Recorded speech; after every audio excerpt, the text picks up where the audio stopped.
Crossovers are always an appealing prospect. On paper, they should be an easy win. Combine two beloved things, attract two fanbases, double the profits. Boom, there's your business degree, I've just saved you thousands of pounds. Nope, there's no need to thank me. Fighting games are particularly susceptible to this line of thinking, often featuring guest appearances like The Walking Dead's Negan in Tekken 7, while other titles even base their entire roster on two universes colliding, like Mortal Kombat vs DC Universe or Marvel vs Capcom. What explanation do they give for this? Well, they don't really need one. It's fun, and that justifies it. Big publishers often like to keep these crossovers internal though, to not share any profits, bringing together their own first-party franchises as a celebration of its history. This practice has also brought us some truly bizarre relationships in the past though, taking characters out of their established settings and into something a lot more peculiar.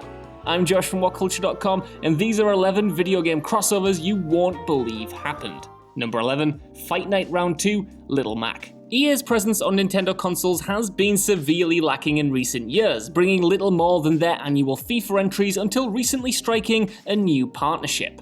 The mid-2000s was a different time, however, and back then Nintendo struck a deal with EA Sports that saw several Nintendo cameos across EA's GameCube releases. EA's boxing franchise Fight Night was included in this deal, and upon launching the second entry, Round 2, they tapped into Nintendo's own boxing series Punch-Out! Including SNES classic Super Punch-Out! As a bonus game, Little Mac was an unlockable playable character within Round 2 upon completing every SNES circuit. Notably though, Little Mac here lacks his trademark green shorts and black hair design as seen from his NES/Wii/Smash Brothers appearances. Instead, they went for the blonde-haired SNES era look, which makes sense with Super Punch-Out's inclusion, but it's a historical oddity in the wider series. Number 10, Skate 3, Isaac Clarke. EA's Skate proved a big hit with players when it first launched in 2007. Gaining 2 sequels and a spin-off, its open-world skateboarding was well received, filling a gap left open by the decline of Activision's Tony Hawk series.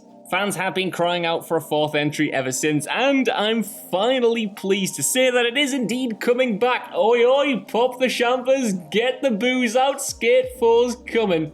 But back in 2010, Skate 3 came with a rather surprising bonus. Upon entering the code Dead Space 2 within the cheats menu, players learned that they could unlock Isaac Clarke, the protagonist of acclaimed horror franchise Dead Space. Acting as part of a marketing campaign for Dead Space 2, Isaac was available within the free play mode and even came with a special skateboard. Deciding he's had enough of fighting necromorphs and just wants to unwind, who can honestly blame him? I mean, the dude lost his girlfriend, he lost the entire Earth, he just wants to chill out on a half-pipe. Number 9, Everybody's Golf World Tour, KRATOS. Everybody's Golf has a long history across PlayStation consoles. First released back in 1997, it's one of Sony's staple franchises appearing on each of the major consoles. It's a series filled with cameos ranging from Sweet Tooth and Sir Daniel Fortesque in EG2 to the Hellgast and the PSP Everybody's Tennis spin-off. Back on the PS3 in 2008 though, World Tour saw the God of War himself join these ranks.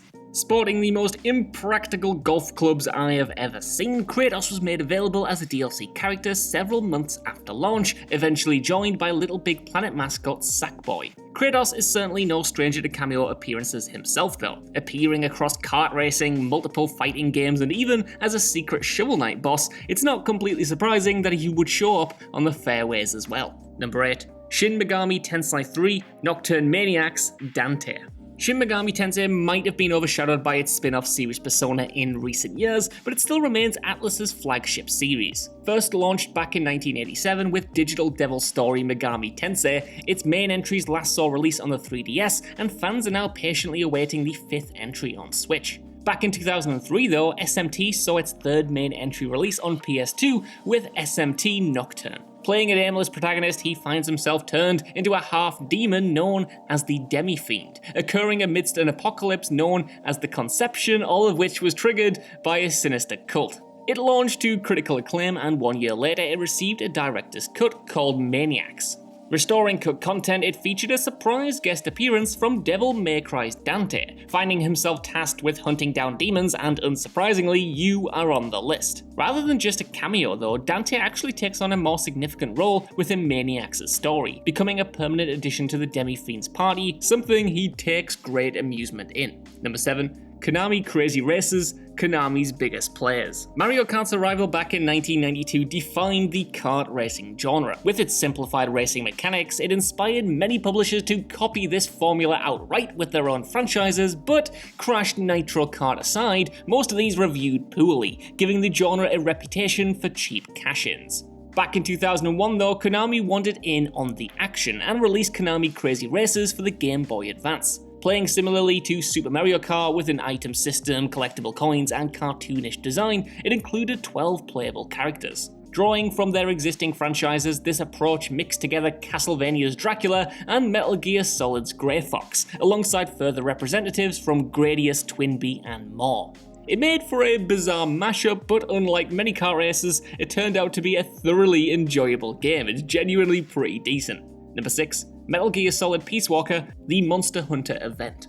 It's clear that when it comes to Monster Hunter, Capcom loves crossovers. Its recent entry, Monster Hunter World, is no exception, seeing numerous third-party collaborations with Final Fantasy XIV, Assassin's Creed, and even The Witcher 3, letting us hunt as Geralt or Ciri. However, during 2008's Tokyo Game Show, collaboration talks began with Hideo Kojima and the producers of Monster Hunter, laying the groundwork for this crossover event 2 years later. Within Peace Walker, we saw Monster Hunter's veteran adventurer Trenya appear before Snake, warning him of a monster-filled island. Choosing to go along with him, Snake then battles with a variety of established monsters, including a Rathalos and Tigrex. It didn't end here though, and when Capcom released Monster Hunter Portable 3rd, it contains several MGS items such as armor sets and downloadable quests. Snake has faced many challenges in his career, but outside of Super Smash Bros., this might be his strangest yet.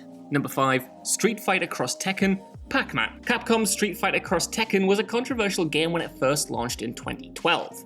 Whilst critics gave it positive reviews, it drew ire for its use of on-disc DLC. Still, this major crossover held a few pleasant surprises up its sleeve. It's hardly shocking news that a crossover fighting game featured guest fighters, but fans did not expect Pac-Man to be one among them.